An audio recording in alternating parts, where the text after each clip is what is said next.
It's January, and like everyone else, we have some holiday weight to get rid of. Take heart, you're not the first to do so, and you probably won't be the last. In fact, despite what you might have heard, humans have been obsessing about their waistlines since time immemorial. History offers a veritable treasure trove of weight loss regimes, miracle drugs, and other tools to bust your gut. We'll go over some of the most interesting, wacky, and downright disturbing ones to see if there's nothing in there that will help our cook here take his belt size down a notch.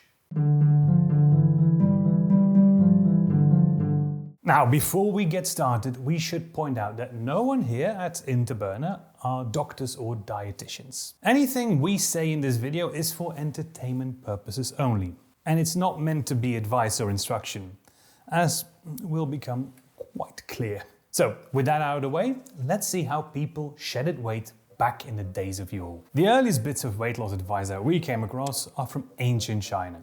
And when we say ancient, we do mean ancient, as this is more than 5,000 years old. It's a few lines of text attributed to Emperor Shennong. We stress the attributed here because when you go back this far in Chinese history and mythology tend to get a little bit conflated. Shennong is a mythical emperor who attained a godlike status, making him more Zeus than Pericles. In Chinese mythology and folklore, he gave humans many good things like agriculture, medicine, and the calendar. But as enlightened as Shennong might have been, according to some accounts, he got very irate about some of his court nobles getting quite round.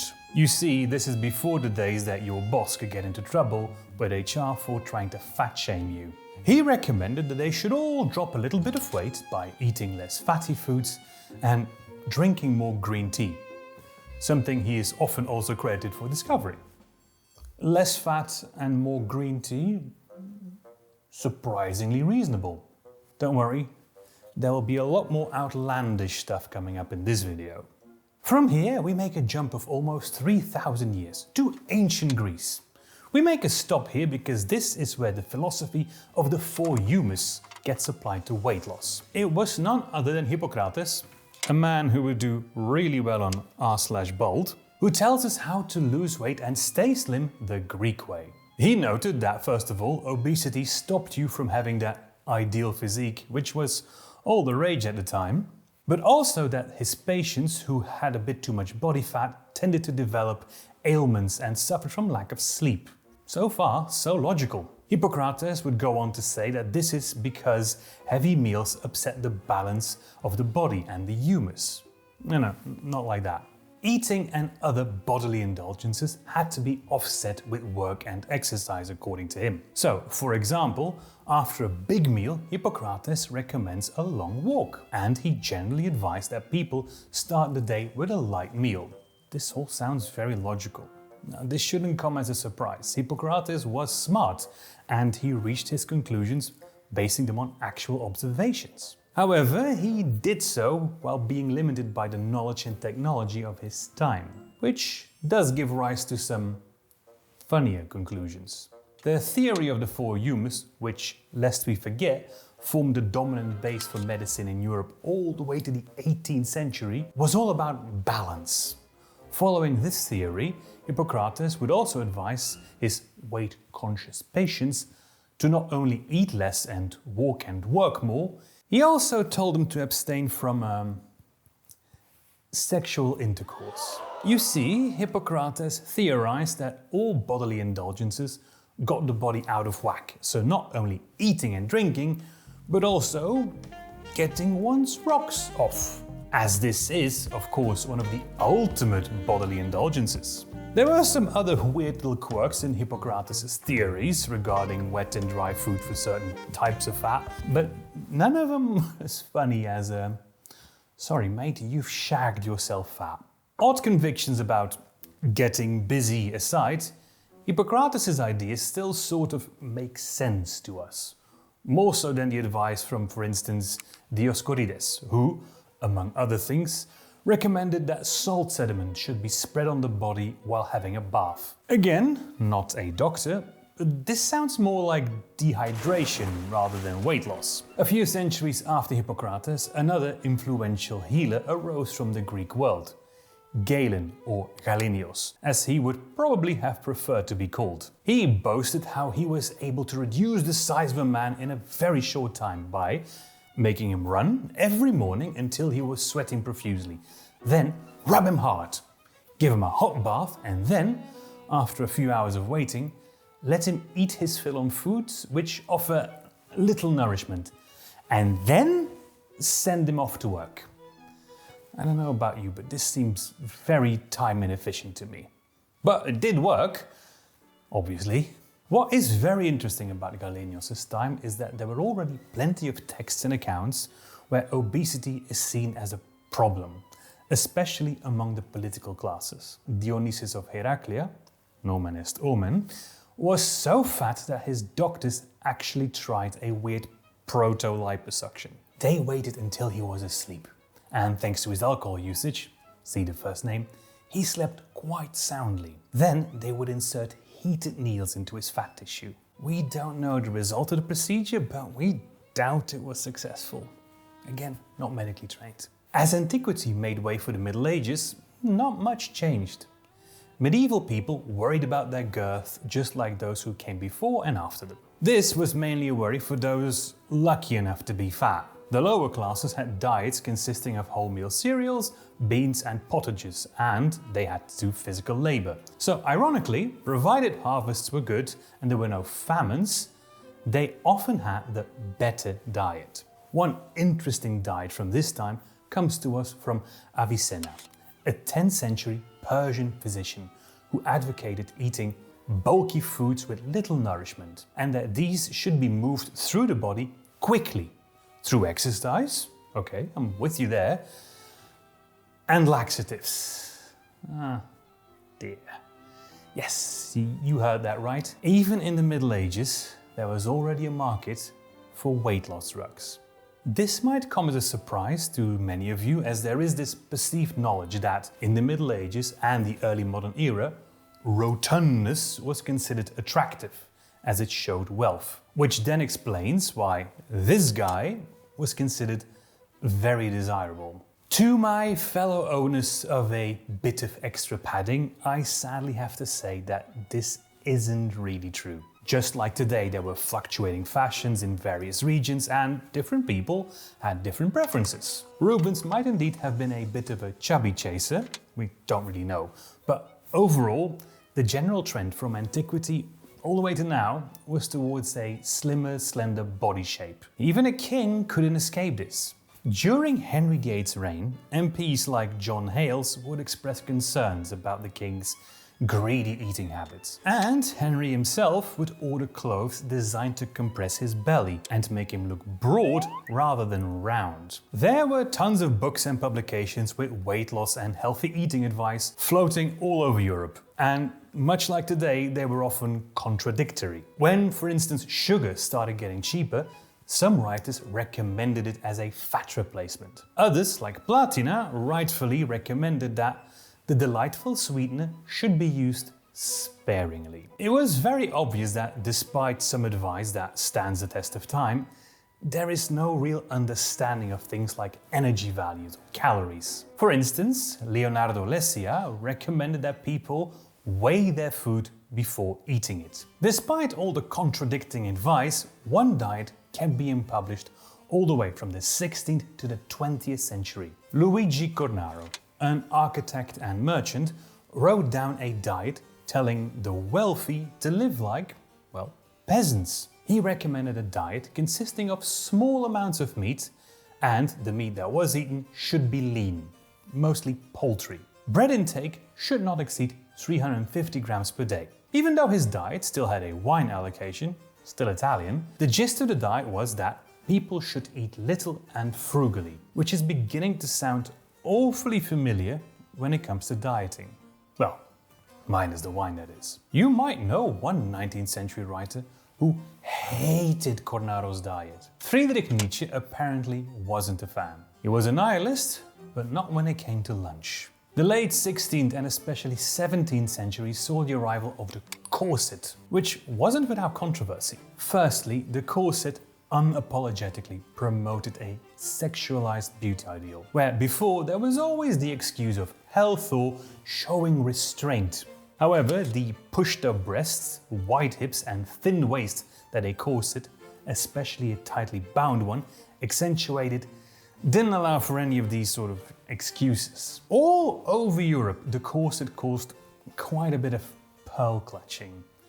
In the late 16th century, a 14-year-old girl was accused of being possessed by the devil because she asked for a French body. She didn't want one of these soft whalebone ones. No, they weren't stiff enough. She wanted one made of horn, as that would properly keep in the belly. In France, Michel de Montaigne wrote about the dissections of corset-wearing women.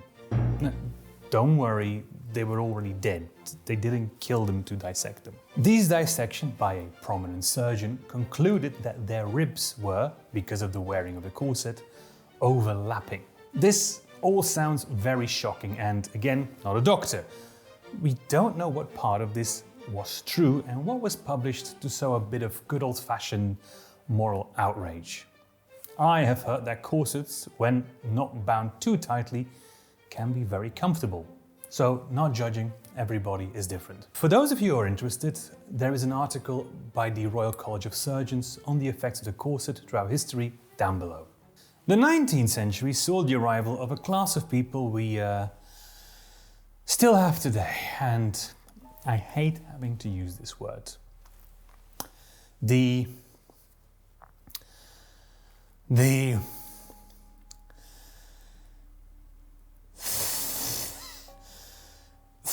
influencer. Ugh, can't help it. I just really hate the word influencer. It already sounds like some weird Soviet nomenclatura thing. Ugh. Then to like cutesily put the word thin in front of it. Cheers. Alright, I'm good, yeah. Yes, before there were Instagrammers, 90s supermodels and Twiggy, there was the original famous thin person. Someone so obsessed with being skinny that they gathered a horde of followers trying to emulate their physique. History's arguably first real influencer, I'm okay, thanks, was none other than George Gordon Byron. Yes, Lord Byron. Byron apparently had a genetic predisposition to be on the heavier side. Makes sense, his mother was quite the voluptuous lady, judging by her portraits. However, Byron was not one for body positivity, and he obsessed about being thin, even going so far to wear layers and layers of clothing to induce sweating. He tried almost every fat diet, including one requiring everything you eat to be doused in vinegar. And no, we are not going to make a joke about British food here, even though that would be very easy. Apart from having very small and probably overly sour meals, Byron repressed his hunger pangs with various hunger repressants, most notably tobacco. A lot of it. This did cause some uproar because, as we said, he was a influencer. He wasn't just one miserable guy in the corner being all Victorian heroin chic while his friends rolled their eyes. His friends, by the way, were also quite keen on being thin. Byron had influence over a large following, and a lot of prominent physicians openly worried that he might lead an entire generation into bad eating habits. This doesn't appear to have happened, thankfully, but the phenomenon of role models advocating and glorifying certain body standards hasn't gone away, which meant that there was money to be made. Speaking of which, if you want, you can help us out.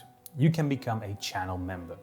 You get a little badge behind your name which turns gold if you've been a member for over a year, which should start to happen for some of our first members quite soon. And you get early access to our videos, usually about 2 days early. Then at high levels we have behind the scenes videos and videos with commentary tracks. Find out more by clicking the join button.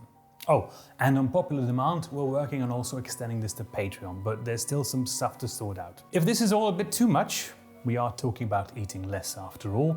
We are just as grateful if you could just leave a like or hit subscribe.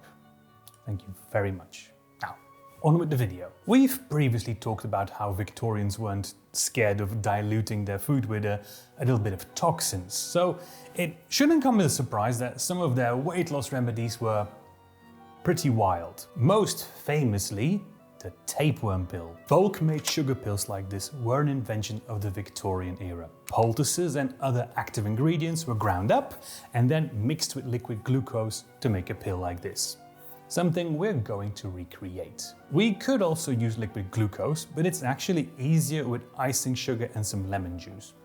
Tastes nicer too. Make a thick paste from the sugar and lemon juice. And now, we are going to add our active ingredient. You contract a tapeworm by consuming one of its eggs. These can be found in the meat of an infected animal, which is how most carnivores get them. Or you get them from the droppings of an infected animal. The eggs are microscopic, but if you can see some larvae wiggling in there, there's probably some eggs in there too. Take a tiny knife point and mix it into the sugar paste. Now roll it into a sausage and then cut them into little balls, like that. There you go. Tapeworm pills. Yeah, go on, off we go. Say goodbye to that holiday weight. Not only will it eat some excess calories, the nausea that you will undoubtedly feel will also decrease your overall food intake quite a bit. Once the worm has eaten away about 10 kilograms of fat, we'll take an anti-parasitic drug to get rid of it. One problem though, this probably never happened. At least not on a large scale. There were some adverts from the early 20th century, but not that many, and their veracity is questionable. If it did happen, and that's very possible, people do all sorts of weird things, it probably never happened on a large scale. So we have a few reasons to be skeptical. Firstly, this was marketed by quacks and charlatans. As far as we can tell, no reputable apothecary or pharmacist was making these. People were already aware of the dangers of parasitic infection. If a con man was making these, he could just as easily not bother with the tricky step. There's one more thing. Trends like the corset and Byron's lifestyle all sparked a backlash, which in turn would have left some traces. As we said, people were aware of the dangers and they wrote about it. Ergo, if there were indeed large numbers of people suddenly swallowing parasite pills, you'd expect someone to cry out about it, but no. It's all silence. We couldn't find any sources condemning this widespread usage. Could it have happened in small amounts? Yes, of course. But we're very skeptical as to the larger phenomenon. So, to be honest, what you saw him put in the pill earlier was a mixture of brown sugar, sesame seeds and some soy sauce.